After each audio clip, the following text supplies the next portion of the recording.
Thank you for coming back to the channel. This is part 4 in the series of functional programming in JavaScript.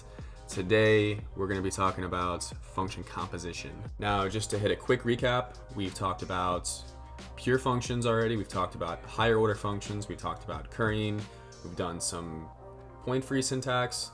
Today, we're going to talk about composition because composition kind of ties all of those things together, and it's one of the last pieces in the puzzle to functional programming in JavaScript. So there's no great way of describing what function composition is in a few sentences, in my opinion. But I have some diagrams to show you, and I have some code examples that we're going to walk through.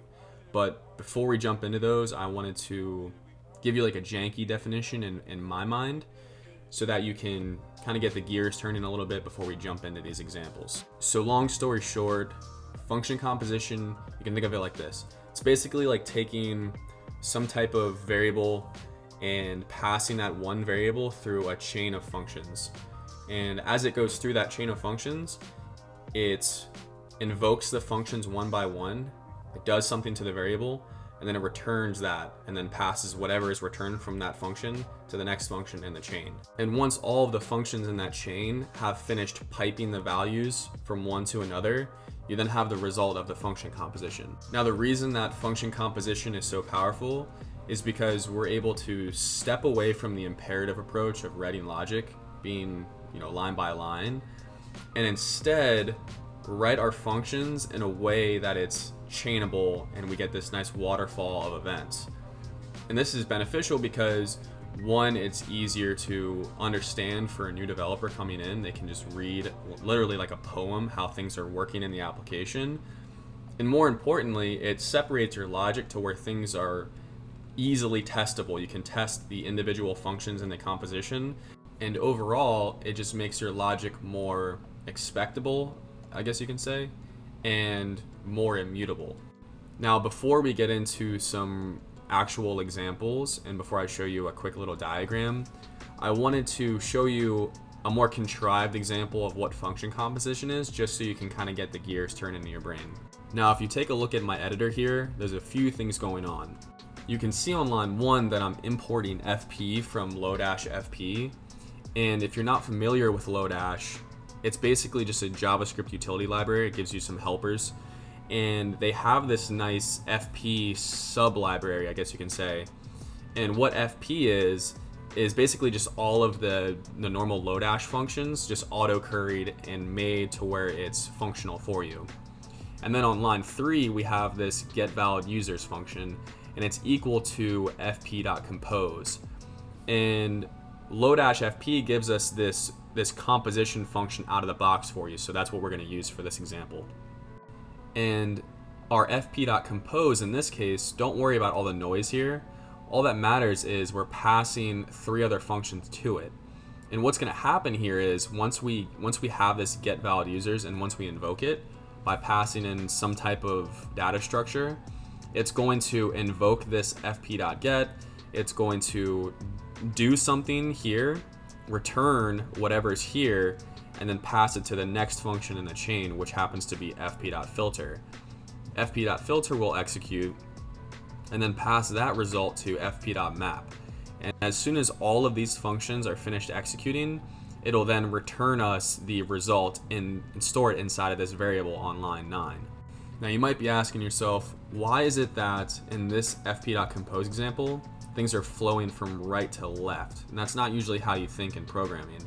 And the reason that is because if you think back to mathematics and composition in mathematics, functions flow from right to left. So you'll see function composition in JavaScript and in other languages like Haskell flowing from right to left. Now, if you're still kind of iffy about this function chaining concept, I want to show you another example that you've probably seen in the real world, just to kind of solidify it in your brain and get this understanding of chaining functions. Now, in this new file here, I'm going to write some pseudo code. I don't expect you to follow along. I just want you to watch what I'm doing and try to understand what's going on, and then relate this back to our function composition. I'm going to write out a function here called do something. And do something is going to return us a new promise. I don't even care what this promise does right now, and just know that do something returns us a new promise. and I'm going to have 3 other functions below it. I'm going to call one foo, and this is going to return us a promise as well. And then I'm going to have bar and then baz. And I'm going to invoke do something here, and I'm going to chain a .then on there. And then I'm going to pass in foo to that .then.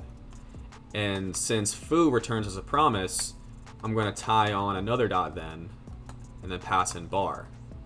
And then since bar returns as a promise here, I'm going to chain another .then and pass in baz. So you've most likely seen this promise chaining concept before somewhere in the wild, and this is actually very similar to what we're going to be doing with function composition. In this case, we're pretty much waiting for a promise to resolve, and whenever it does, we're chaining another function on there and waiting for that to resolve, and then chaining another function, and so on. So like I said, this is going to work basically how function composition does. So if you know how to do this, you're going to know what function composition is, basically. Now that we kind of understand what chaining functions together looks like, I want to hop over to another example that I wrote out and walk through it and explain to you how we can refactor it to use function composition. So I'm going to switch over to my other file and start walking through this function here. So this is a pretty straightforward example. On line 1, I have a function called doMath, and doMath takes in a number, and on line 2, I have a variable called added, and it adds 2 to that number that's being passed in. On line 3, I have a variable called multiplied, and it takes the added number here, multiplies it by 2. On line 4, I have divided, it takes the multiplied number and then divides it by 2, and then once everything happens, I get that final divided number and I return it. Now, doMath is a pretty trivial example. We're not doing anything too complicated inside of it, but what's important to recognize here is that everything that's happening inside of doMath is very sequential. We're adding 2, we're then multiplying that number by 2, and then we're dividing that number by 2. So we're going to go ahead and take this sequential order of operation and then abstract it to function composition so that you can see this nice chain of events. Now, before we start refactoring this, I want to actually show you that this does in fact return 7 here if we check the log. So I'm going to run this file here and see that it does return 7. So the first thing that I'm going to do here is I'm going to go to the top of the file and write a function called add2, and all this function is going to do is just simply add 2 to the number. Below that, I'm going to write another function called multiply2, and it's going to do the same thing. It's just going to take a number and then multiply by 2. And then I'm going to write another function here called divide2, and then same thing, taking a number and then divide by 2. Now that we have this logic here abstracted to some utility functions at the top, I'm going to go ahead and invoke those utility functions here. And you should see that everything works fine in a second if I execute this. So let me finish typing this out. I'll save that, and I'll go ahead and switch over to my terminal and run that file again, and we should see 7 again. So far, we've abstracted our logic to some utility functions, and we've recognized that this logic is very sequential. The last step that we have to do here is actually implement the composition. So I'm going to import fp from lodash/fp here. Highly recommend using this, but there's some other alternatives out there like Ramda. After importing fp from lodash/fp, I'm going to go ahead and write a new function here called doMathComposed, and it's just going to be equal to fp.compose. And our goal of doMathComposed here is to chain these functions here together to where we get 7 as our output. And if you remember earlier in the video, I mentioned that function composition works right to left. So what we're gonna have to do is look down here at the last function that's invoked and realize that divide2 is the last thing we wanna do. So that's gonna be on the left. So I'm going to pass in divide2 as the first function. I'm gonna pass in multiply by 2 as the next function. And then add2 is gonna be the first function here. So what's gonna happen is whenever doMathCompose is invoked, it's going to pass the variable to add to, it's going to go into multiply to, and then it's going to go into divide to, and then it's going to finish the composition. Now to see our doMathCompose function in action, I'm going to go ahead and comment out the previous doMath function, and I'm going to replace the log on line 21 with our new function. And to step through this one more time, we're passing 5 to doMathCompose, so 5 is being added to, and it's going to be 7. 7 is being passed to multiply by 2, so it's going to be 14. And then 14 is being passed to divide to, and it's going to be 7. So if I go back to my terminal here and I run this file, we should see 7 as our output, and we do. In hopes of solidifying this concept even more to you, I created a diagram here that hopefully will explain exactly what's happening in our doMathCompose function. Now, I'm by no means a diagramming expert, so bear with me here, but what I tried to make was basically an assembly line that takes in a package and it goes through a few different machines on the assembly line that transform the package. And that's basically what our doMathCompose function here is doing. It takes in our original package here, which happens to be the number 5. It goes through the first machine of add 2, and it adds 2 to that number. That package then continues on the assembly line and goes through multiply 2, which multiplies by 2 and equals 14. And then finally it goes through the last machine here of divide 2, and it divides by 2, and our final package, or our output of the composition, ends up being 7. Now, the reason that this is so cool and powerful is because we now have this doMathCompose function, which is a utility, and all it does is it chains other functions together. But as you can see, if you were reading this function here, you can see that we're adding to, multiplying to, and dividing to, and we don't really have to go up here into our utilities to understand what's happening.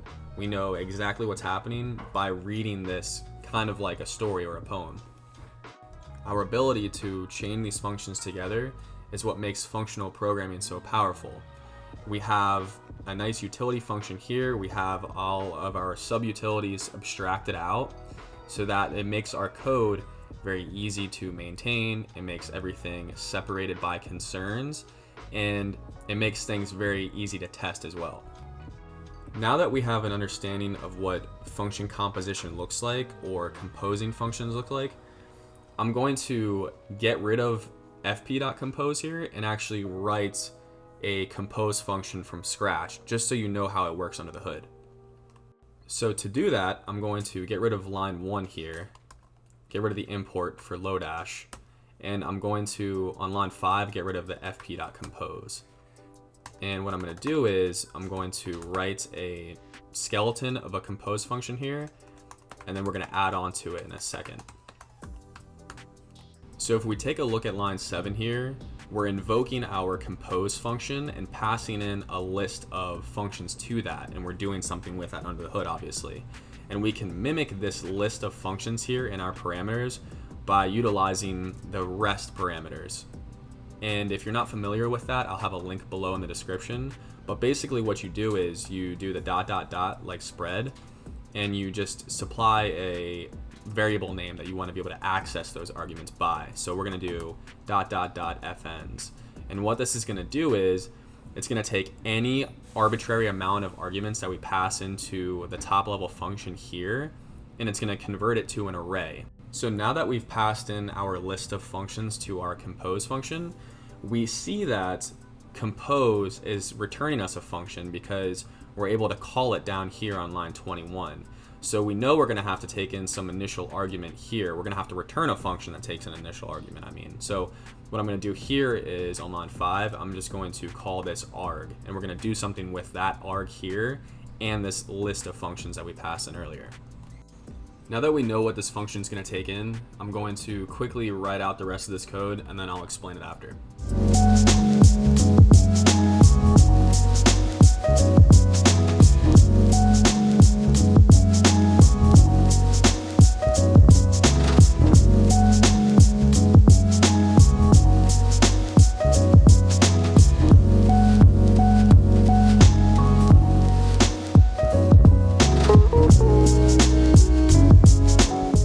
So I'm doing a few things here in this compose function.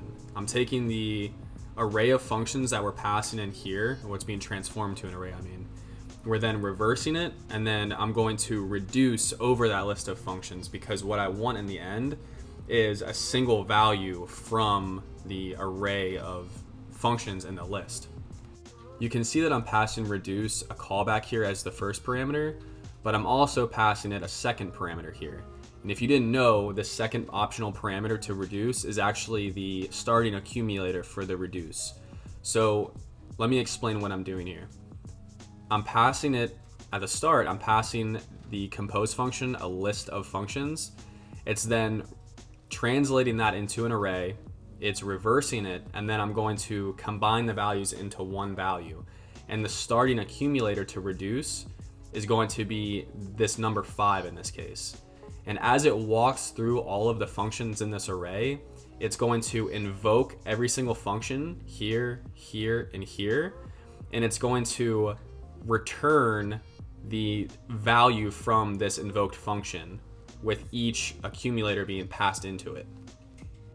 So we can test the output of our compose function here by running the file again and checking the log from line 25.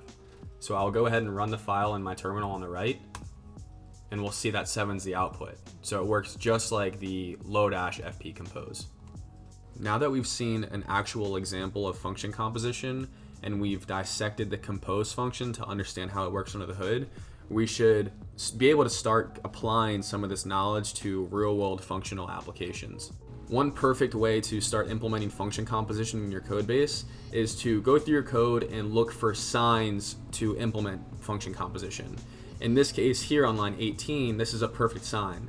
I'm invoking add to, I'm passing that result to multiply to, and then passing that result to divide to.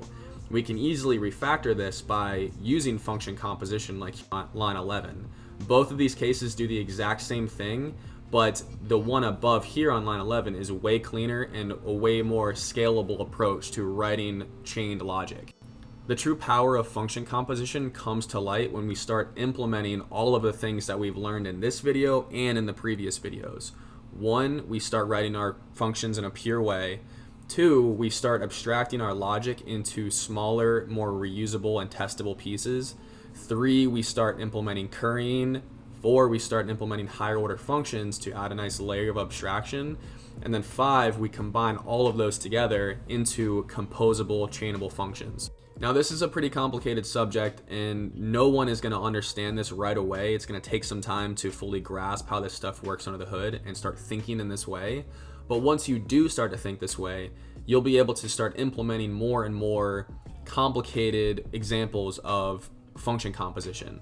Like on line 17 here, I have another composed function which is made up of 2 composed functions here.